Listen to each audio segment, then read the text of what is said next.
esta cursada bueno, con Pablo, también con Mauricio y con el titular, ¿sí? Con Juan, con la parte más del teórico.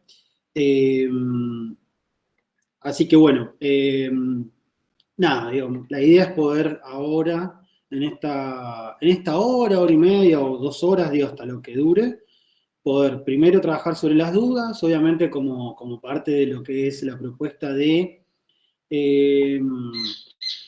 de estas cursadas, no es hacer hincapié profundo en cada uno de los temas, porque obviamente que son temas que se dan en la cursada anual y estamos hablando de 5 clases en un mes, entonces obviamente que es un repaso de los diferentes temas más importantes. Bueno, yo ahí armé un PowerPoint que después se los podemos mandar por mail como para que lo tengan, pero es solamente orientador de lo que es algunos temas, sobre todo de lo que es la unidad 3, ¿sí?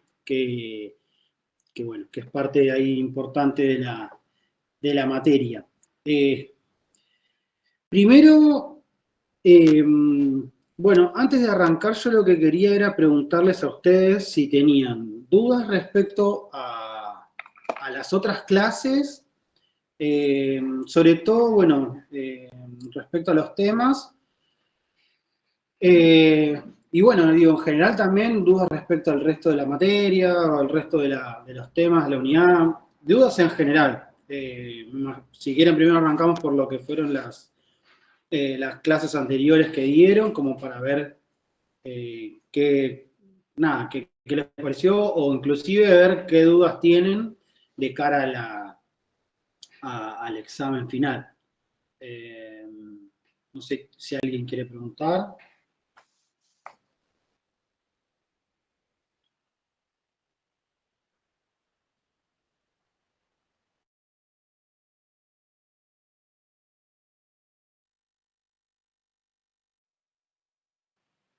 Nadie está con dudas. Bueno. Eh, bueno, nada, tranqui. Cualquier cosa, igual vamos a lo largo de la charla esta, los vamos viendo, vamos charlando cualquier pregunta que surja. Lo que sí, bueno, nada, capaz que también, imagino que Pablo y el resto de los chicos se lo ha comentado. La idea es que ustedes en estas clases no arranquen de cero, porque si no va a ser más difícil entenderlo, sino también que vayan repasando, que vayan teniendo una base con la cual ir estudiando para el examen final. Eh, por eso yo les digo también, y imagino que lo han reforzado a los chicos en otras clases, que con esta clase no van a resolver todo lo que es la materia, sino es orientativo, ¿sí? Eh, pero bueno, nada, como comentarles eso, digamos. Bien. Bueno, vamos a hacer como una especie de repasito de lo que es esta bolilla. O sea, esta bolilla, yo le digo bolilla, estoy en otra facultad y le decíamos así, esta unidad, ¿sí? Lo que es la unidad 3. No sé si podré compartir pantalla. Comparta ahí, ¿no? La flechita. Yo te aviso, Camilo, pero sí, ahí está en la opción de compartir pantalla o presentar, si no me equivoco, A ver, deberías poder. Yo te aviso si se comparte. dale. Eh,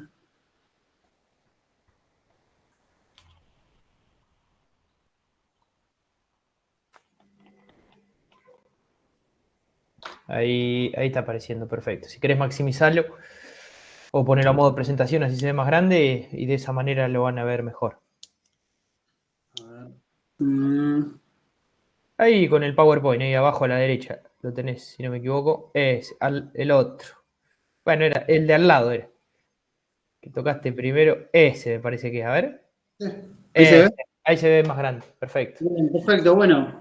Nada, a ver, yo hice este PowerPoint, no es el PowerPoint más prolijo ni el más sofisticado, sino que es orientativo a lo que va a ser un poco lo que vamos a ir charlando, ¿sí?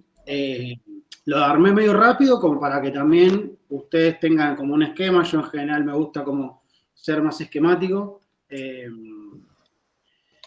Pero bueno, obviamente depende del estudio, o sea, la forma de encararlo cada uno. Entonces, bueno, es una presentación con los temas generales que vamos a ir viendo.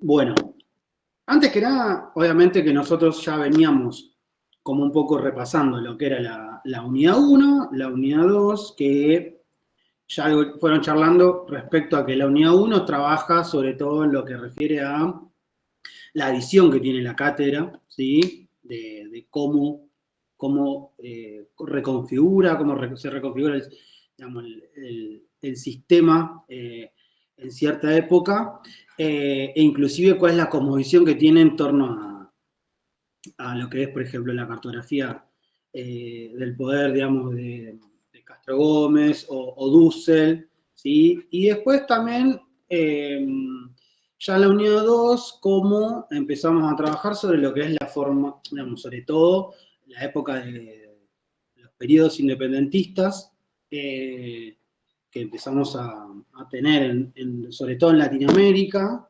y que empieza a ser como una reconfiguración, obviamente, de los distintos procesos que tenemos en distintos países, que, bueno, obviamente termina con lo que es la división y la conformación de los distintos estados-naciones, y particularmente en nuestro país eso se profundiza en lo que es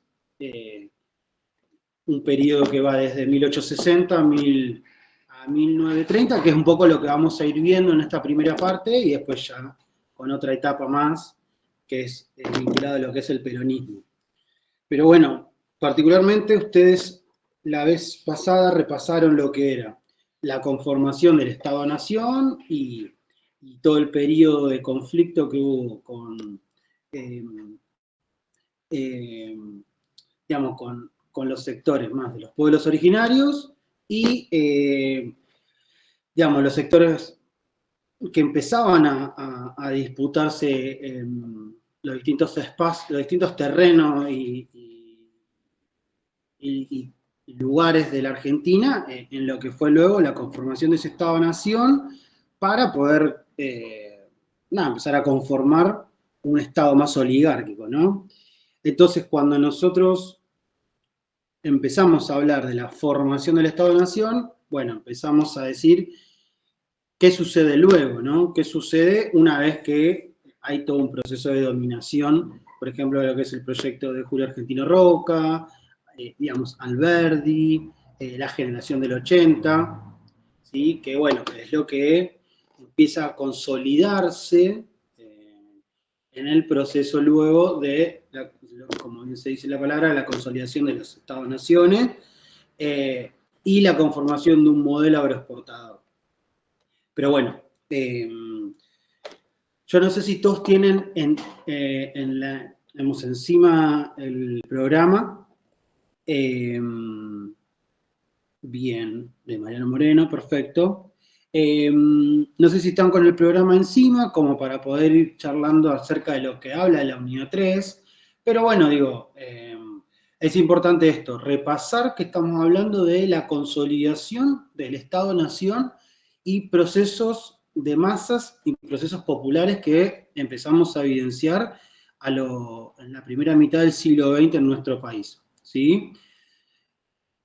Que particularmente estaba atravesado por dos periodos estructurales, como van a ser el irigoyenismo y el peronismo, ¿sí? Dos procesos que nosotros tenemos que tomar como parte identitaria de nuestro país porque es, digamos, es estructural en los cambios que se van a generar y en lo que luego propone también la cátedra. Bien, Eh, antes que esto voy a repasar un poquito cómo es que a ver, qué es lo que dice el programa en torno a la unidad 3. Voy a sacar un cachito.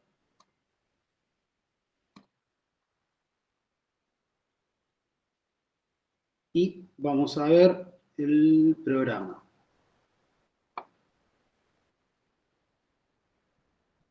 Bien.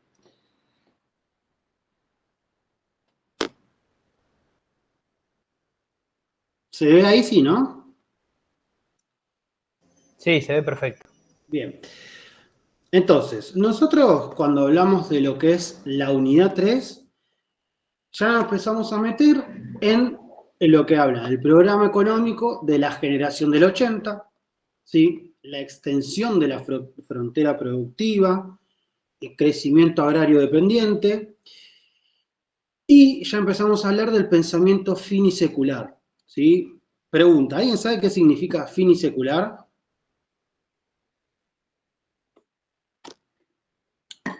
No, esto no es evaluación ni nada, solamente quiero saber. Bien, fin de siglo, perfecto. Es importante que todo lo que sea el programa y palabras que no vayan entendiendo las busquen, como para también entender cuál es la interpretación y cuál es el contexto en el cual vamos a ver cada una de las unidades. ¿Sí? Entonces, pensamiento finisecular y positivismo. La cuestión social y organización sindical en el anarquismo. Esto es importante también y ahora vamos a profundizar y vamos a desmenuzar un poco la unidad como para también entender a qué se refiere y de qué hablamos. Ya empezamos a meternos en el sentido histórico del irigoyenismo, en la democracia del siglo XX, y ya empezamos a ver que empieza a dar algunos síntomas de lo que es el irigoyenismo, como es la reforma universitaria del 18 y su proyección, y luego ya empezamos a ver Forja, la década infame, y nos empezamos a meter en el peronismo. ¿Sí? Estos 3 puntos son los que nosotros, o por lo menos consideramos que son estructurales. ¿Por qué? Porque no se puede ver separado. Por lo tanto, digamos, lo que es irigoyenismo, Forja, y lo que eso significa, y peronismo, hay que entenderlo en un contexto y no se puede estudiar separado, sino hay que saber que está todo relacionado y vinculado en 4 puntos que yo marqué, como para que ustedes tengan una noción, pero que es importante no estudiarlo como hechos separados. ¿Sí? Entonces, nosotros vamos a ver que acá, primero vamos a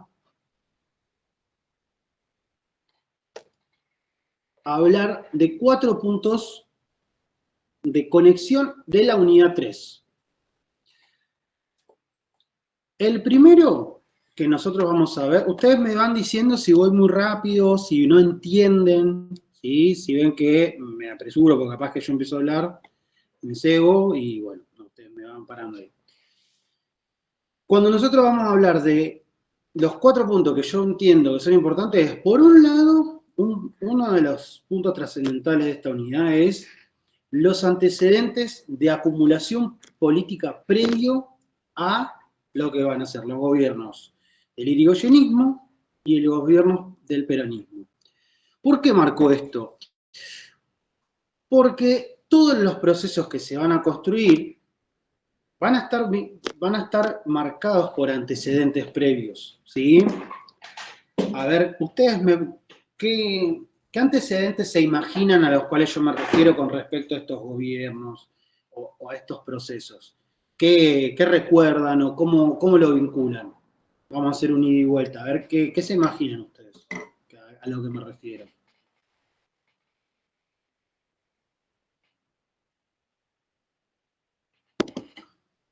¿Cómo se construye ese irigoyenismo? ¿Cómo se construye ese peronismo?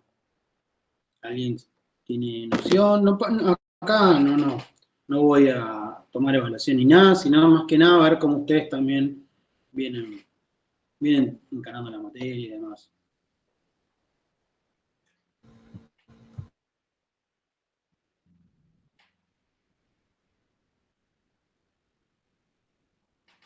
¿Nadie? Bueno, sí. Ahí están participando por el chat. A ver, Alejandro, ¿querés hablar o estás complicado para charlarlo?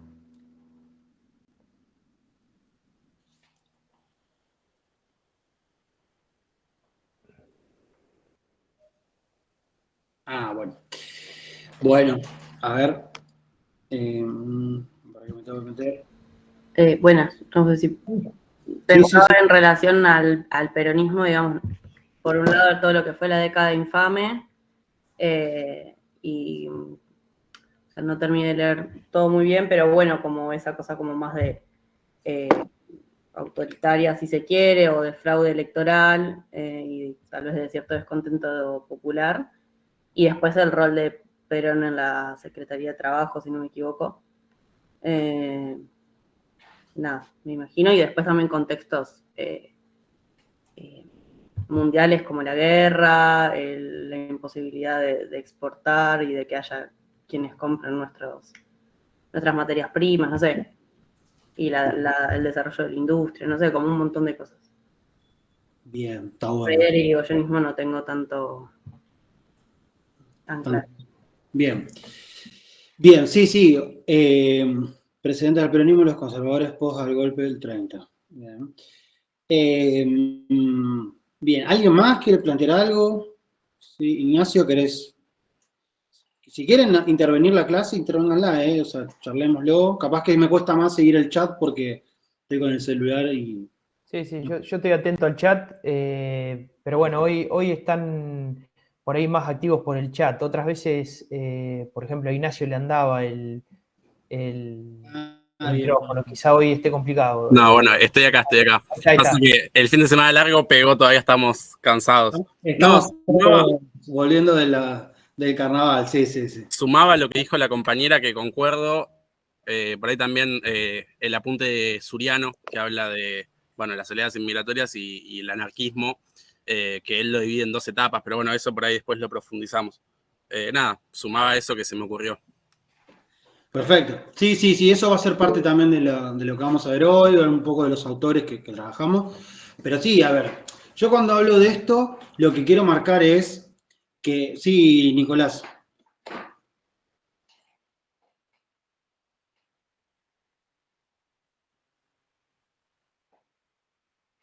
Capaz que levantó por error la mano Nicolás, ¿no? A ver.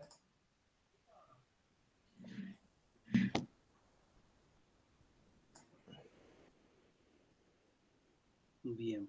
No. Bueno, a ver, un poco lo que yo venía era a marcar. Primero, cuando nosotros hablamos de periodos, irigoyenismo, peronismo, obviamente tenemos que claro, no se está escuchando, Nicolás, sí. Cuando nosotros hablamos de estos periodos en general, y en general, para entender el resto de los periodos, ¿sí? Lo que tenemos que hacer es marcar un hecho, pero también entender cómo venía ese hecho. ¿Por qué digo esto? Porque nosotros cuando hablamos del irigoyenismo, por ejemplo, lo que nosotros tenemos que entender es que hay un proceso, ¿sí? Que es previo, que va a durar unos 30 años casi previos, en el cual se empieza a trabajar esa acumulación. E inclusive, si nosotros hablamos, por ejemplo, de la ley Sáenz-Peña, es una ley que se aplica previo a lo que es el periodo en sí de la presidencia de Irigoyen. Pero si a nosotros hablamos de la ley Sáenz-Peña, es un hito fundamental en lo que va a ser el irigoyenismo. ¿Por qué? Porque lo que pasa a darle es visibilidad a los derechos que venían reclamando ciertos sectores populares, ¿sí? En un periodo determinado, que digamos, a partir de una construcción institucional, o sea, de una herramienta institucional que es una ley, pero que previamente está construido por movimientos y luchas populares, ¿sí? Entonces, si nosotros no entendemos que los que aplican la ley Sáenz-Peña son los hijos y los inmigrantes que vienen a nuestro país a finales del siglo XIX, con esa conformación del Estado-Nación que nosotros hablábamos luego de la campaña del desierto, que empieza a conformarse, y son esos inmigrantes que Sarmiento empieza a intentar unificar con lo que es la educación laica, con lo que es una conformación del Estado-Nación, por ejemplo, unificando en torno al himno, en torno a la escarapela, en torno a la cultura popular, ¿no? Esta cuestión de el tango, o cuestiones vinculadas también a la idiosincrasia argentina, que obviamente, imagínense, nosotros tenemos un conjunto de comunidades y de culturas que necesitamos unificar. Bueno, es ahí donde empieza a construirse toda esta masividad que son los inmigrantes y que es toda una clase trabajadora que no estaba siendo escuchada. ¿Por qué? Porque quienes votaban en ese momento eran digamos, los criollos o una porción muy chica. Pero que cuando nosotros hablamos de la ley Cespeña, hablamos del derecho universal, en realidad no era tan universal, porque solamente votaban los varones mayores de 18 años. ¿Sí? Entonces, para lograr ese cambio estructural, nosotros tenemos que tener toda una masa previa, y acá es donde nosotros empezamos a ver los primeros movimientos sindicales, por ejemplo. Como bien decía el compañero, el anarquismo, ¿sí? Es un proceso que empieza a construirse. ¿Por qué les parece a ustedes que se construye por qué les parece a ustedes que el anarquismo es fundamental? ¿Cómo llega el anarquismo a construirse en nuestro país? ¿Cómo les parece? ¿A base de qué? Bueno, hay uno de los textos que habla un poco de eso, que un poco vienen propio de los inmigrantes que llegan al país y que traen un poco esas ideas, y que también organizaban una vida comunitaria muy precaria de los inmigrantes que venían por ahí con otras expectativas de que iban a poder trabajar la tierra o que iban a poder emplearse en alguna actividad, y terminó como, por lo que entendí, como un proceso de urbanización donde no había como un desarrollo industrial donde pudieran trabajar. Y nada, como que organizaban esa vida comunitaria también, ¿no? Como desde la educación, desde lo cultural, desde un montón de aspectos. Perfecto, sí, tal cual. Sí.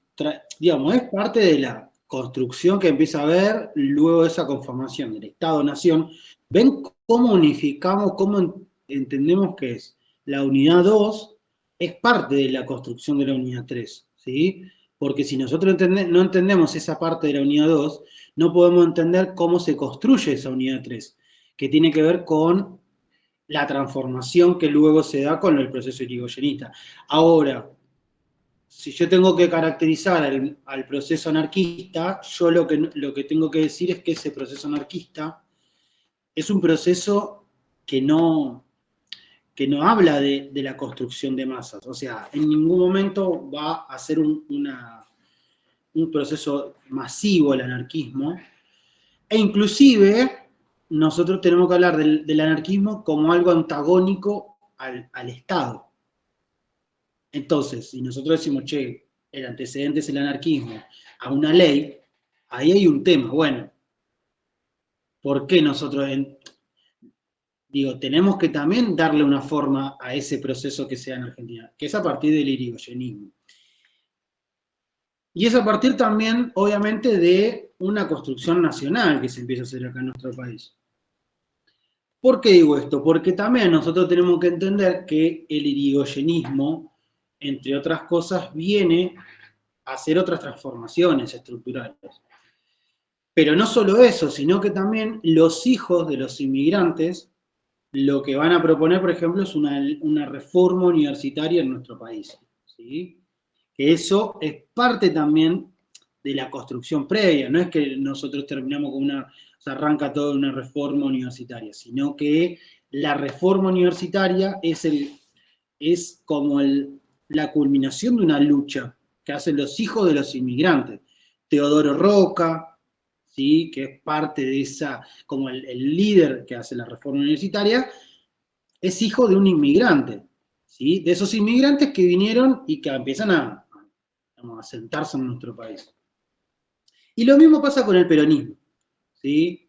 Cuando nosotros hablamos del 17 de octubre o del primer gobierno de Perón, como el gran paso que es hacia la industrialización en nuestro país, no podemos entender del que el peronismo solamente arranca después del 17 de octubre, sino que algo dijeron ahí, bueno, Perón primero es secretario de Trabajo y empieza a generar una vinculación con los trabajadores, ¿sí? A partir de la Secretaría de Trabajo. y empieza a construir ese vínculo con el sector trabajador. ¿Sí? Por eso es importante entender de que todos los procesos que nosotros vemos tienen un correlato previo. El peronismo en torno a la vinculación que hay con los trabajadores, el irigoyenismo, esa vinculación que hay con el sector de los anarquistas y los inmigrantes. Sí. No, ahí Camilo, algo para complementar con lo que decías, que también lo charlamos con Mauricio y creo que está bueno cómo lo venís encarando, centrarse en los actores que van apareciendo en los diferentes momentos históricos, ¿no? Actores que en algunos momentos están invisibilizados y que en otros momentos comienzan a estar visibilizados, ¿no? Y nuevamente volvemos a la primera unidad, ¿no? Analizar también qué actores en determinados momentos son protagonistas, qué actores en determinados momentos son de alguna manera ocultados o se busca generar políticas de Estado para determinados sectores o no. Y en este sentido también pensar, ¿no?, en el periodo de los 80 en adelante, de este proceso de consolidación del Estado-Nación con gobiernos conservadores que justamente buscaron en primera instancia, a partir de estas olas inmigratorias, traer el progreso, la cultura en contra de toda esa barbarie, entre comillas, ¿no?, que se encontraba en nuestro territorio y que después termina siendo una tensión o un problema, entre comillas, para ese mismo Estado nacional con los socialistas, con los anarquistas, con la organización de los trabajadores que se empieza a gestar en este momento y también con los pueblos originarios, ¿no? Como esos actores constantemente están presentes en la historia argentina y vamos a ver cómo son protagonistas en diferentes periodos. Tenemos del 80 al 16 un periodo con la fecha de 1912, con la ley Sáenz Peñas, que ya viene a traer nuevos participantes a la vida política, y con el radicalismo, que ya se venía gestando y que logra, por una jugada, donde, bueno, muchos creen que en realidad también fue una estrategia de los conservadores, que después le termina saliendo mal, termina estando, bueno, logrando implementar un modelo de Estado nacional con sus matices, con sus continuidades y con sus rupturas con esa generación del 80. Y lo mismo ocurre después con el peronismo, con esta previa, ¿no?, del 30 al 43-45, ¿no?, con la década infame ahí en el medio, donde también tenemos, bueno, el tema de Forja, que es también esa continuidad del radicalismo en ese periodo del 30 al 43, ¿no? Es un pantallazo general para retomar lo que charlamos la clase pasada, que vimos a grandes rasgos en términos históricos, y que ahora lo estamos viendo más en detalle a partir de lo que menciona Camilo. Simplemente eso era, Camilo. Sí, sí, tal cual. Sí, tal cual. Bien, nosotros ahí después, bueno, nada, como les decía, nosotros vamos a ver también una conexión en esta unidad 3. Sobre todo nosotros hablamos de irigoyenismo, peronismo, pero tenemos que hablar de realidad de proceso.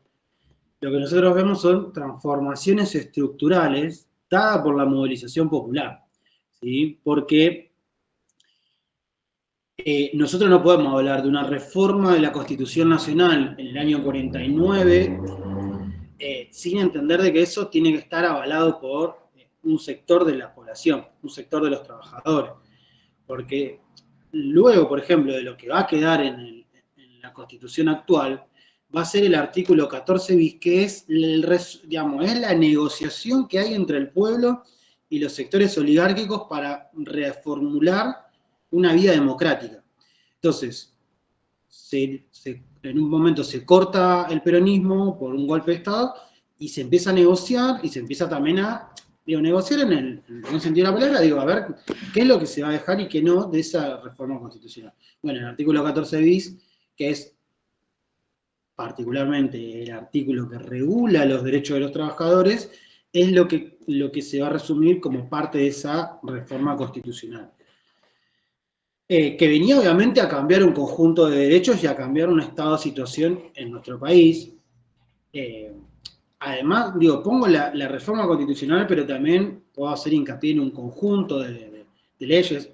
Bueno, como les decía, empiezan a votar las mujeres en nuestro país el año 51 por primera vez, se hace la ley, se decreta la ley del peón, un conjunto de leyes que nosotros y transformaciones también en la vida de la gente, ¿no? Hoy, cuando nosotros vemos, por ejemplo, Mar del Plata, antes a Mar del Plata solo vacacionaba la clase alta.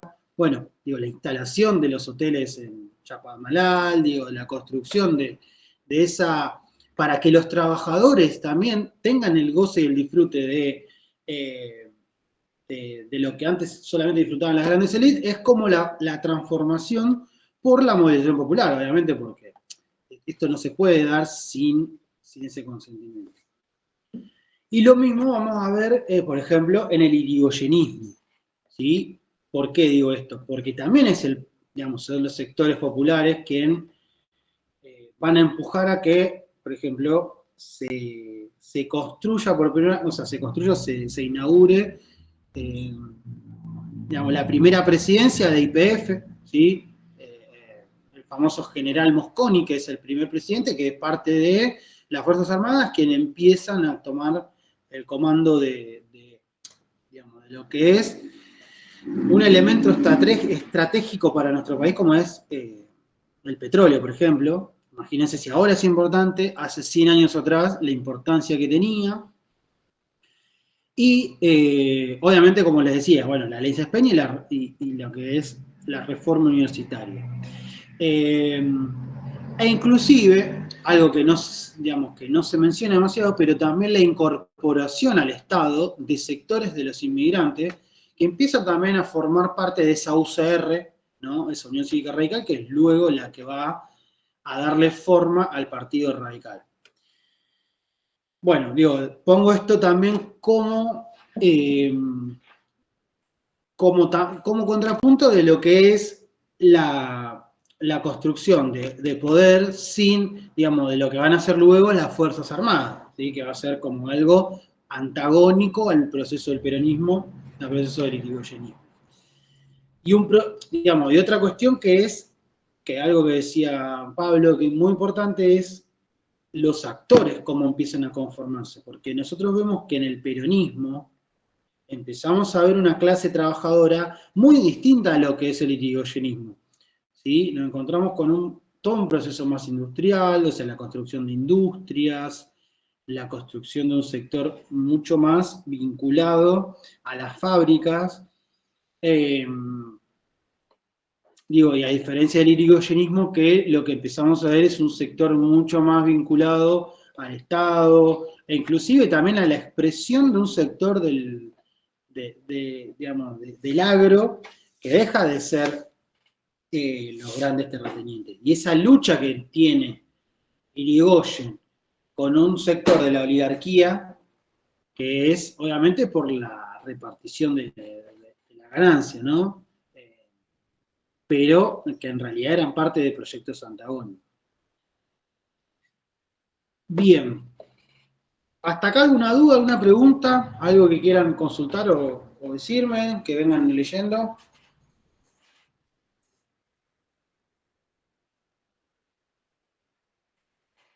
¿Se va entendiendo más o menos? ¿Sí? Más o menos.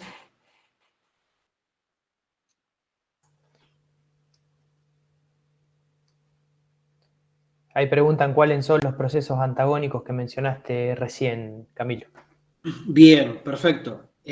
Cuando nosotros hablamos de procesos antagónicos, yo lo que mencionaba era, por un lado, estos procesos de transformación estructurales que lleva adelante Irigoyen, o el irigoyenismo como nombra un proceso, y el peronismo.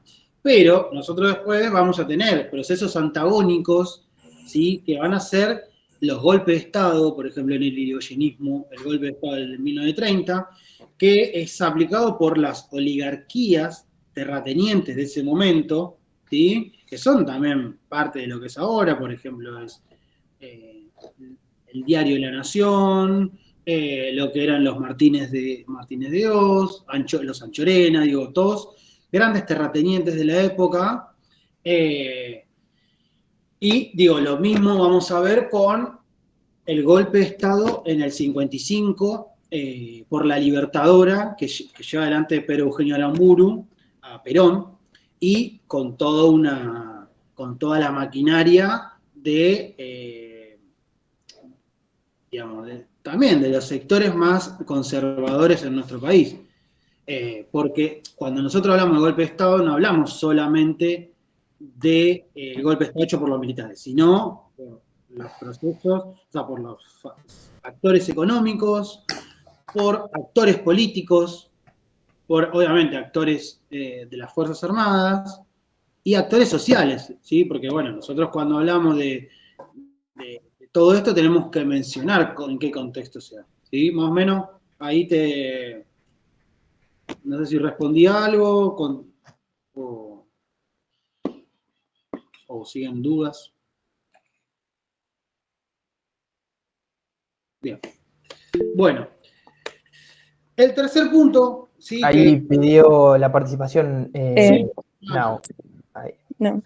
Hola, mi nombre es Naomi. Tengo una duda, más que nada, no es puntualmente de esta unidad, pero bueno, en la unidad 1 y 2 vimos como abarcamos la historia desde otra manera diferente a la que se comienza en la unidad 3, que es como con datos más específicos, por lo que leí en los textos. Y a mí particularmente me cuesta como memorizar o entender a partir de los procesos de independencia desde 1810 hasta 1880, como que esa parte en la unidad 1 y 2 no se mencionan como específicamente todas las guerras civiles que hubo, todas las independencias de las repúblicas. Entonces, y después en la unidad 3, bueno, se arranca como de 1860 de 1880 en adelante. Y digo, y todo lo que sucede anteriormente, no sé bien en la evaluación final, digamos, qué sería como lo más importante para recordar o los sucesos más importantes para exponer, porque bueno, eso a mí me cuesta bastante memorizar qué provincias, por ejemplo, se unieron o se desunieron, digamos, de la Argentina, todas las guerras que hubo. Bueno, digo, todo ese periodo me cuestaba bastante y quería consultar por ahí cuáles serían como los eventos más destacables para mencionar y poder avanzar con las siguientes unidades. Bien. Pablo, querés contestar yo? ¿Querés contestar vos? Bueno, en realidad nosotros estuvimos trabajando con esa primera unidad. Ustedes, estos temas son temas que, bueno, se ven en otras materias, que se ven en la escuela, y creo que es importante que tengan una noción general de qué es lo que está ocurriendo en nuestro territorio con las guerras civiles internas que se están dando, ¿no? Esto lo charlamos un poco desde 1810 en adelante hasta esta consolidación del Estado Nacional, cuáles son los modelos que están en discusión, ¿no? Y ahí mencionaba un compañero, van a encontrar en los apuntes de clase de Moreno, por ejemplo, un buen repaso de eventos históricos centrales. Y otro punto que es muy importante de la unidad 2 particularmente, es rastrear ese pensamiento independentista en las luchas que se dan en Latinoamérica, ¿no? Y por eso es tan importante la lectura de Bolívar, tanto la Carta de Jamaica como el discurso de Angostura, ¿no? Eso es lo importante de la primera unidad. Obviamente, lo mismo ocurre con las lecturas de Moreno, con la lectura de Alberdi, que después eso es importante también para pensar desde dónde surge la Constitución Nacional Argentina, ¿no? Son todas discusiones que se comienzan a gestar previamente, como dijo Camilo, y lo importante es tener una noción general sobre esto. No en detalle, obviamente no se les va a preguntar fechas o batallas, sino que son temas que esto ya está saldado. Lo importante es que ustedes tengan esa noción general para comprender qué es lo que ocurre y de dónde viene toda la consolidación de ese Estado Nacional del 80 en adelante. Ahí no sé, creo que están hablando o se activó solo el micrófono, no sé si... Creo que te quedó activado y se escuchaba, Nao. Bien, perfecto. Sería tener como una noción más así abarcativa, porque digamos de esas unidades de la 1 y la 2 estuve leyendo aparte por otro lado para tratar de entender y es como, me parecía como demasiada información y quería saber, bueno, particularmente para esta cátedra, qué es eso, qué eventos serían como los más importantes, pero bueno, me queda aclarado que sería tener una noción más abarcativa, digamos. Exacto, por ahí. Ahora después creo que Ignacio quiere decir algo y seguramente también Camilo te va a comentar algo. La unidad 2 más que todo. La unidad 1 es una unidad teórica. No sé si... Sí, sí, sí. Bien, perdón, creí que por ahí había quedado alguna duda. La unidad 2 quizá es una unidad que se trabaja de una forma más general, ¿no? Que abarca todo este periodo de las guerras civiles, del periodo independentista y las guerras civiles internas en nuestro territorio, ¿no? Eso es importante por ahí, tener una noción histórica general para poder comprender cómo se consolida ese Estado Nacional del 80 en adelante. Obviamente para esto ayuda mucho que repasen bueno, algunas cuestiones históricas para poder entender desde dónde va esta bibliografía. Más que todo para ustedes, para entender el proceso, y lo mismo también ayuda para las demás unidades. La idea de la materia no es que tengan un conocimiento cronológico o enciclopedista sobre diferentes batallas, ni mucho menos. La idea es que podamos entenderlo en términos de proceso. Obviamente que hay que tener una noción general, cuestiones básicas, entender de qué siglos estamos hablando, de qué periodos, es decir, no podemos hablar de irigoyenismo y hablar del 1800, ¿no? Estas son las cuestiones importantes que en un final se van a tener en cuenta. Que tengan una noción coherente de la historia, de lo que está ocurriendo y en términos procesuales, ¿no? Bien, bien, perfecto, me quedó claro. Gracias. Bien, no sé, Ignacio, si querías complementar algo, acotar algo. Sí, no, yo lo que voy a decir, a mí también la unidad 2 me costó un montón al principio abordarla. Quizás, por lo menos para mí, y creo que a la mayoría quizás nos cuesta más abordar desde cartas, que son documentos que no están escritos con el diario del lunes, por así decirlo. O sea, no es abordar desde hoy o desde hace unos años un acontecimiento del pasado, sino es desde ese mismo momento. Y por ende, no sé, es distinta la forma de abordaje. Me parece igual súper válida y me gustó también pasar por esa experiencia, pero me sirvió un montón después tener el apunte de cátedra de la clase 9 de Alberdi para cerrar un poco eso, porque sí, es justamente eso, analizando desde hoy, o no sé en qué año está escrito, pero digamos es de la cátedra, así que es actual. Y después el de Moreno, lo mismo. El de Moreno es mucho más un cuentito, me pareció, o sea, me fue mucho más sencillo y un recorrido por un periodo muy largo de la historia, no recuerdo ahora de qué año a qué año, pero va más allá de Moreno en sí mismo. Digo, es más, cuenta desde la muerte de Moreno, o sea, en un momento se cuenta la muerte de Moreno y todo cómo siguen sus seguidores, digamos, la Logia Lautaro, etc. Y nada, son documentos que quizás no figuran en el programa, creo, en el programa de la materia, sino que se encuentran en el blog y a mí me sirvieron un montón para estructurar. Así que era eso, tirar nomás que por ahí alguien no sabía de la existencia de esos documentos y a mí por lo menos me ordenaron mucho. Perfecto, Ignacio. Sí, de hecho, nosotros todo el tiempo hacemos hincapié que recurran al blog y que justamente todo el material audiovisual, los apuntes de clase, que son cortitos, incluso las guías de lectura, yo creo que en eso hagan hincapié, en los apuntes de clase de las primeras unidades que tienen esta cuestión más histórica, que es lo que a veces complica o lo que genera esa incertidumbre de no saber bien cómo abordar las cosas.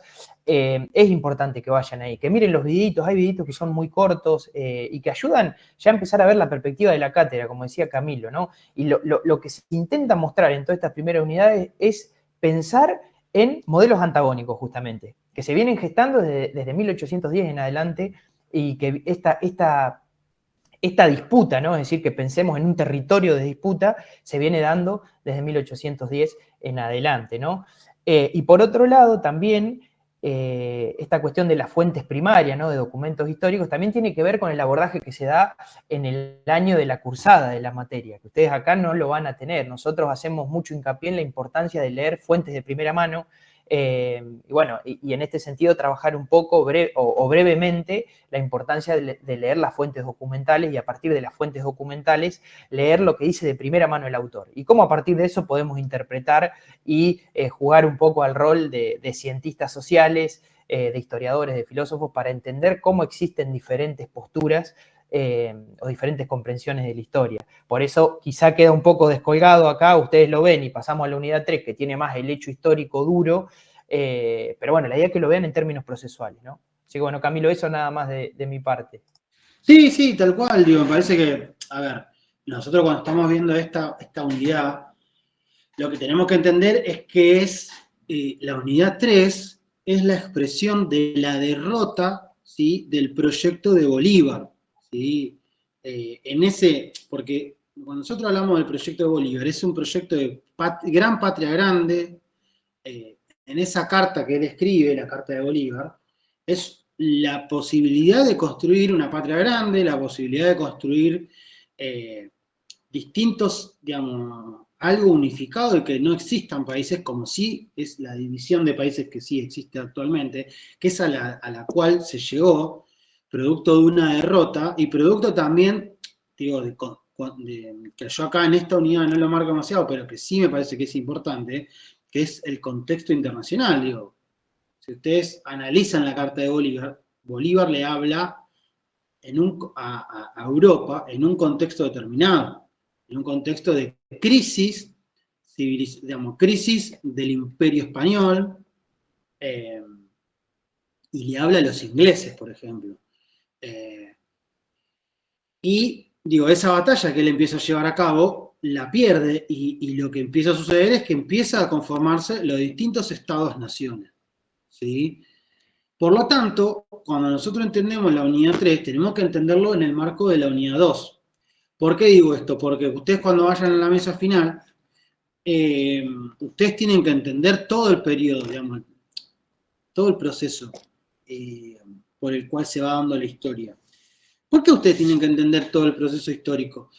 Porque la materia tiene el fin de que ustedes cuando ejerzan su profesión también, lo ejerzan en el marco de una discusión política o geopolítica o el nombre que quieran, pero tiene que ver, que es parte de esa discusión de la disciplina, que me retomo a la unidad 1, por ejemplo, cuando se habla de, digamos, cómo se da íntegramente o fraccionadamente las distintas materias en la universidad, ¿sí? Bueno, es parte de esa disputa también, cuando nosotros, digo, para contextualizar también el porqué de la materia, y no es que somos de la carrera de historia, sino que estamos en la Facultad de Artes, una materia histórico-social. Por lo tanto, el proceso de las luchas independentistas están dadas en un contexto determinado, histórico, con actores determinados, que luego se van a repetir y que luego también van a tener, bueno, diferentes engranajes. Pero bueno, digo, como para también ahí marcar lo que decía Pablo y lo que iban repartiendo. Sí, a modo de ejemplo, por ejemplo, la idea de unión latinoamericana, la idea de formar estratégicamente uniones entre diferentes sectores y estratégicamente uniones entre diferentes países latinoamericanos no se ven en todos los periodos históricos que vemos, por ejemplo, en Unidad 3, ¿no? La idea del positivismo, de la idea del progreso, se ven con más fuerza en algunos periodos que en otros, ¿no? Y esto se trata un poco de empezar a rastrear las diferencias entre modelos de Estados nacionales que van a buscar homogeneizar, darle lugar a ciertos actores, mientras que otros modelos de Estados nacionales comienzan a hacer partícipe de la vida política, social y económica a otros sectores que históricamente venían siendo silenciados, ocultados, explotados, ¿no? De esto se trata un poco de traer esta discusión y de comenzar a desenredar toda esa maraña histórica, ¿no? Que nos permita entender por qué nosotros hablamos de estados nacionales y por qué de la materia hablamos de consolidaciones identitarias, ¿no? Y de identidad, Estado y sociedad. Y por qué vamos a marcar el periodo de los 80 en adelante como un periodo fundante de nuestras identidades que constantemente están en disputa, hasta la actualidad, ¿no? O sea, simplemente eso. Sí, sí. ¿Querés que salgamos? Volvamos a entrar, quedan 3 minutos, si no se va a cortar. Dale, bárbaro. Bueno, hacemos un pequeño descansito entonces y